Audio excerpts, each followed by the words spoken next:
especially when you think about the volume. Actually, I should check. We still have 11 litres of silage additive, so I might need to get some more silage additives soon. But for right now, I think I just dropped 206,000. It might be 258,000 in the bunker now. And we're still not through the first field. And we have 1, 2, 3, 4 maize fields to cut this year. And I think I said earlier, this is probably the peak amount of maize I'm ever going to plant and forage. I do want, obviously, I want to buy those grass fields, which will be foraging.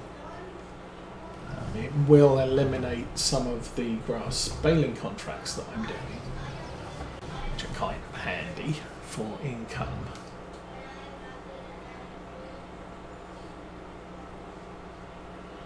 But more than 4 maize fields, I think we're going to struggle with capacity and just time to do it. Because I do like to, once we've finished doing this, I want to be putting grass into the field as soon as I can. So as I said, we will mulch this immediately. And then, I fall again. And then get the seeder out here with some grass seed and get it planted. And we'll have to do a check on the nitrogen levels just to see how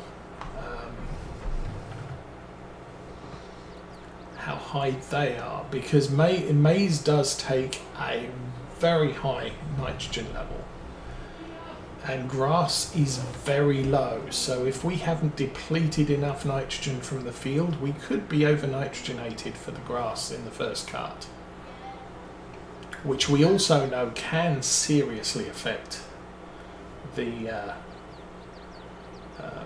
yield. You're okay if it's slightly over, but if it's significantly over, so if you've got like 120 millilitres per hectare, I think it is, grass only needs 40, and that is going to trash your yield by quite a big amount.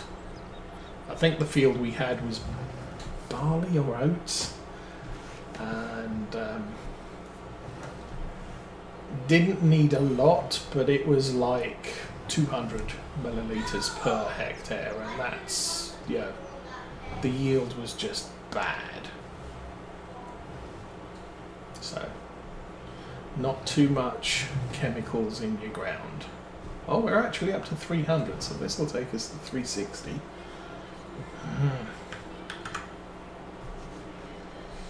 We are seriously racking up the silage, and as I said, we're not even first field done. So I don't think they're all the same size, but there is the potential. We're gonna be up around 180 or 1.8 million litres of silage. And these bunkers get I think they can probably hold 2 million, but they do get difficult after you've got over about 1.5, because you're having to dump onto the pile, and it's not easy. I can't, at this stage I can't drive through the bunker to tip. It's only the first few attempts, and after that I don't even try.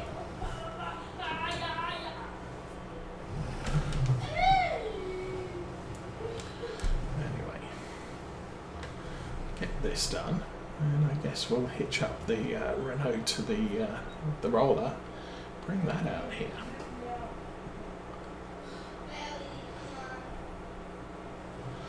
while we move on to the next field.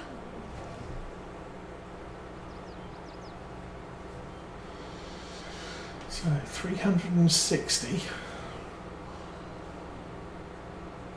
3 more trailer loads puts me on 500,000, so we'll see where we are then.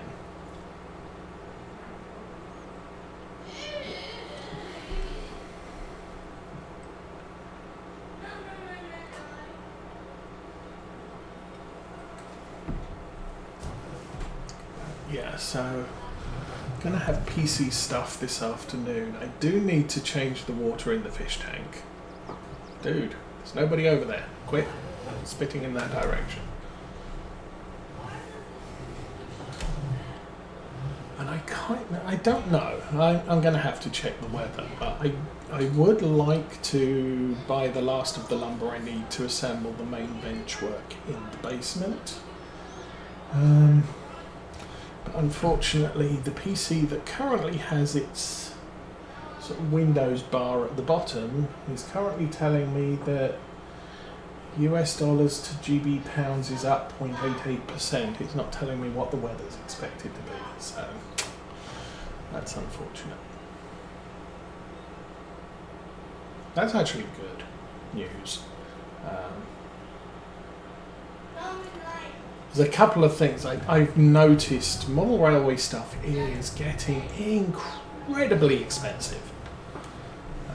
And I do know one of the chat groups I'm a member of, someone was asking, we're concerned that people who are interested in model trains tend to be white-haired old people, and there doesn't seem to be that many young people getting into it. But when you think a new locomotive is £200 or more, that's more than a pocket money of a child. But I mean, even thinking back when I was a kid, I could buy some coal trucks or some vans for my railway, but I couldn't afford a locomotive. I had to rely on Christmas and birthday, which happened to be at the same time in the year, to wait for parents and grandparents to buy me the expensive stuff. But still, it's a very expensive proposition, and $250 for a new locomotive. However, that's £250. At the current conversion rate, that's about $350. So very expensive, except 20% of that is taxes, which I don't pay. British taxes, I pay American taxes, so it goes from 250 down to 200, and then with the conversion it's less than $300. So not quite so frightening as it seems, but now that the dollar is going up against the pound, that means they'll be even cheaper. Like $280 rather than $300.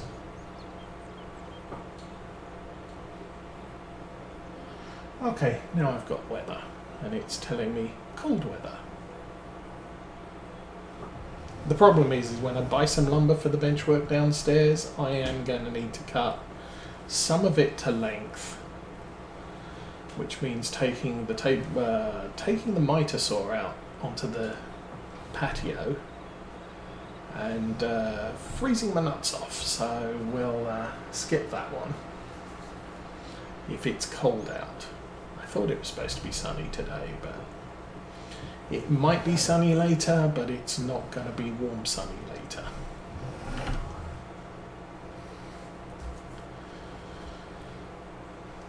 But if I can cut them to length, I can then screw them together whenever I feel like it. As said, the last bench I did, I've got 2 cross braces to screw in, but those are the templates for cutting the rest of them to length. So I need at least one of those not screwed in, so that I can set up the miter saw and then just cut. There's only, what's it, 10 pieces that I need cut, but I can, and it won't take long. You know, it's a few minutes, take 10 pieces of wood outside, just run through the miter and then done.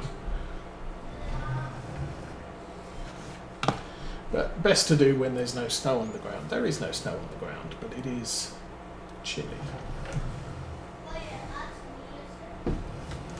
And then once they're cut, I can go down there any time to assemble them. Okay, this will be 400. Oops, don't make that too high.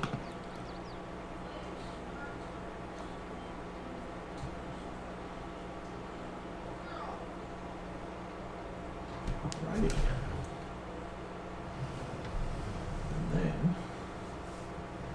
But then once those are all screwed together and assembled into some coherent oval, I will be able to start working on the track bed. And again, that's an indoor job, although potentially cutting the pieces to shape is an outdoor job.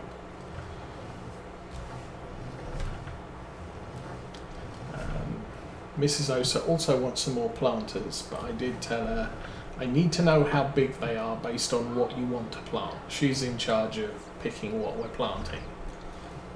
So, yeah, tell me how far apart your stuff needs to go, how many rows you want, and I can figure out how wide the bed needs to be to plant in, and then I can build a list of lumber I need, outdoor lumber I need to go buy.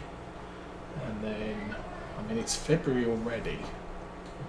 I kind of want to be cutting them to length now and possibly putting legs on ends. What I did, like, I assembled the first one. I assembled the first one, and then we had to cart it upstairs. But that was just a test, and it was smaller than we actually needed. We ended up planting the herbs in it, but even then, I think it was too big for herbs.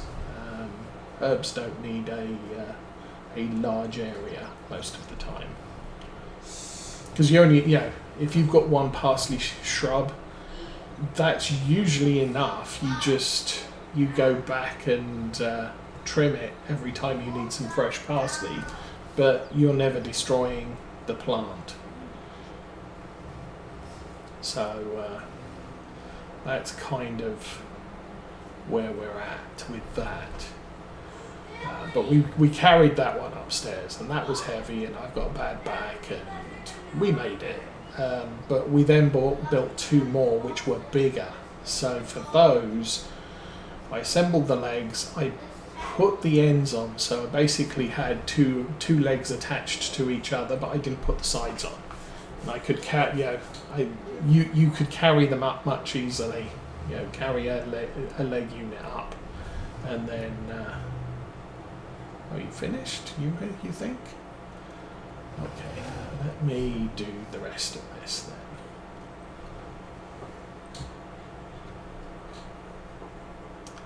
And so that's basically what I did last year. So the idea would be we do the similar sort of thing next year or this year,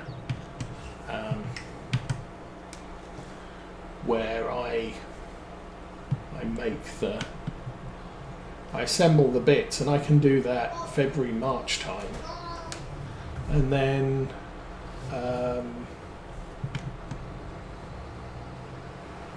once they're all in place, when it gets warmer and it's getting close to planting time. Dude, come on. Really?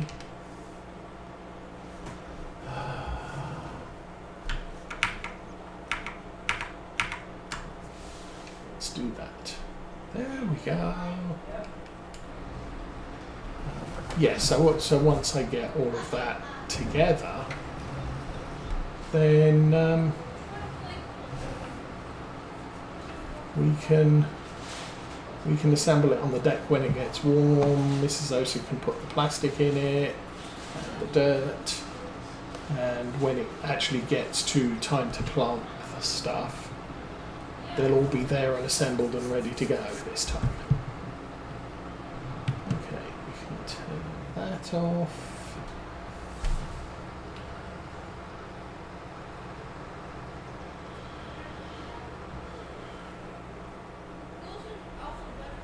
So, the thing I learnt from last time is it's really easy to just drive straight across here. Unfortunately, getting the trailer out, I have to pull into this field and run a loop before I can do that.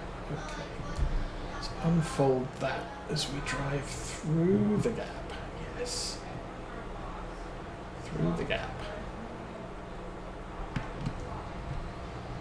So this is the other way you can do it. I'm just going to set this off on course play because it's just so much easier. But you can have the Zerion on follow me. Smooth, sharp, round. I want round.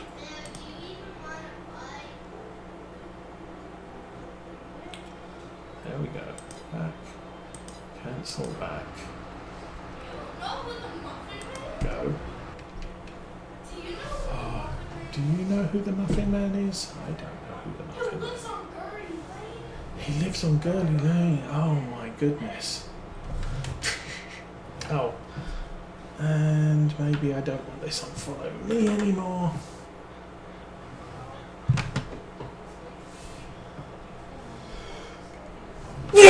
Oh, excuse me.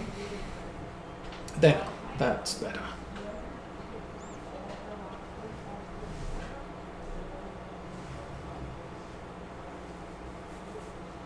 So we are not going to make it. Oh, this is going to be horrible.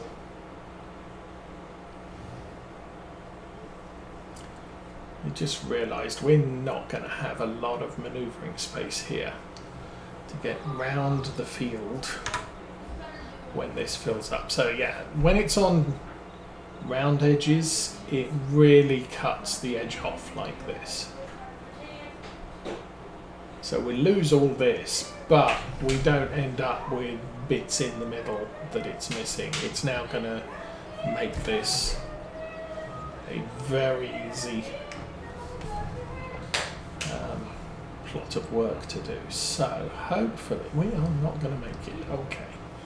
So now I have to drive all the way around the field without driving in the corn or crashing into a tree. And how much of these trees have a collision on them? Actually, these ones, not so bad. The last field, bad. And four-wheel steer tractor, very agile. Oh, this is going to be tight then.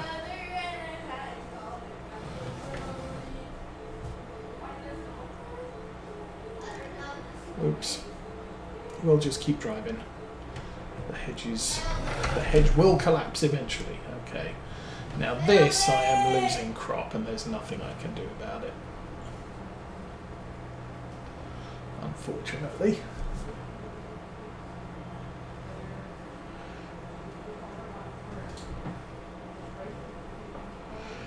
But we really, I mean, I can't even see a good way to increase the capacity of my trailers so that we can actually harvest this field. Yeah, we can actually make one lap before we fill up the trailers. The maize is just going to be incredible yield. Okay. We'll look at the damage when we get back.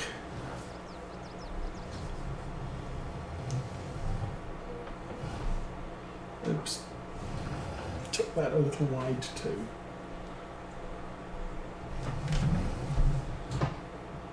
So yes, lots of large-scale lumber projects I kind of want to get done before spring. And as I said, yeah, once I get to laying the track bed on the railway, that's when I'm going to be doing a lot of cutting and measuring and drawing and plotting and all that sort of stuff. So I kind of want to be able to just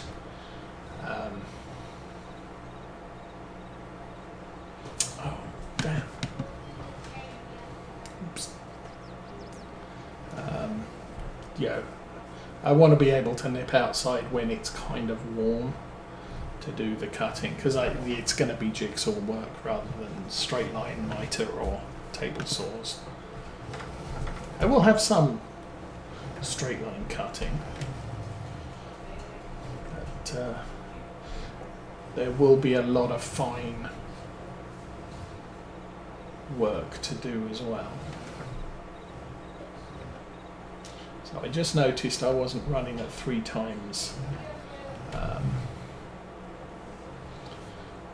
passage of time, which is what we're supposed to be doing. So today is going to be a little bit longer. I mean, obviously we had last week we were cutting the grass.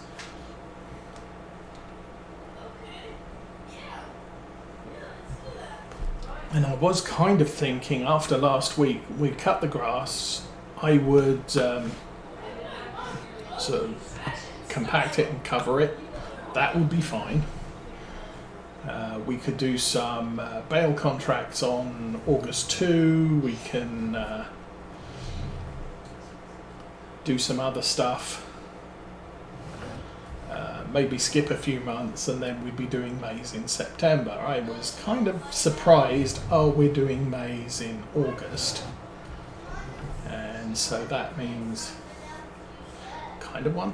we need to get that done now. So I didn't progress to next day like I had been thinking I would need to. And we don't have time to do contracts, which means that 80,000 is what we have to work through August now. Oh, I was going to get the Renault, wasn't I? Should I do that?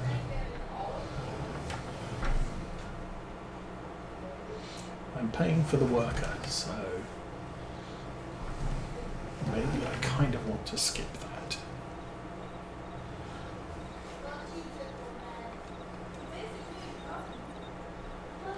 But that first field cut now, I can set it off on a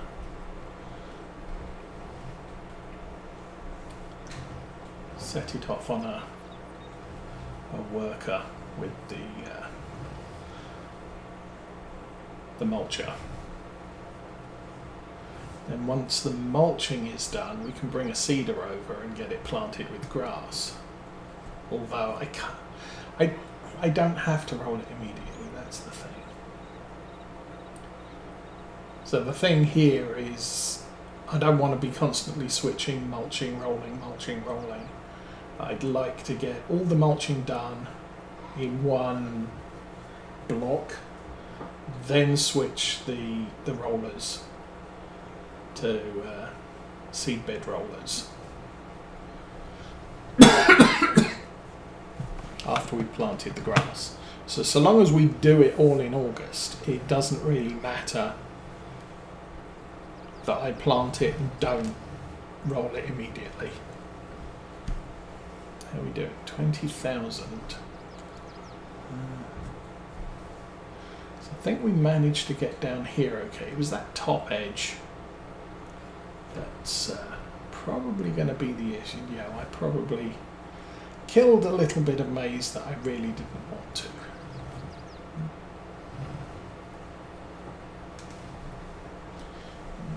Cuts around. cash into the expensive piece of farming equipment. Yeah, there's a couple of little bits where I drove into the crop, but like I said, couldn't really avoid it.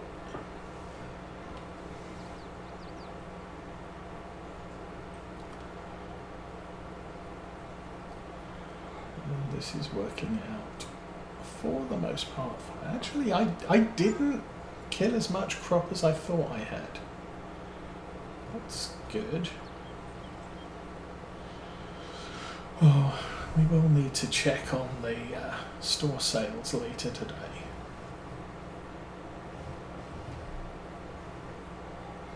And the thing is, I've still got the big loan from buying the Zerian. So we'll have to pay that back at some point. Are you going to cut in now? Yes. Not so bad, I guess.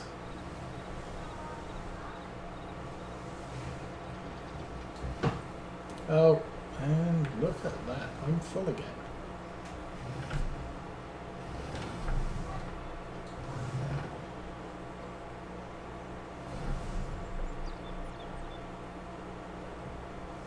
Ooh. Now hopefully that's enough room to make that turn. Big giant tractor, big giant turning circle, 4-wheel steering, no problem.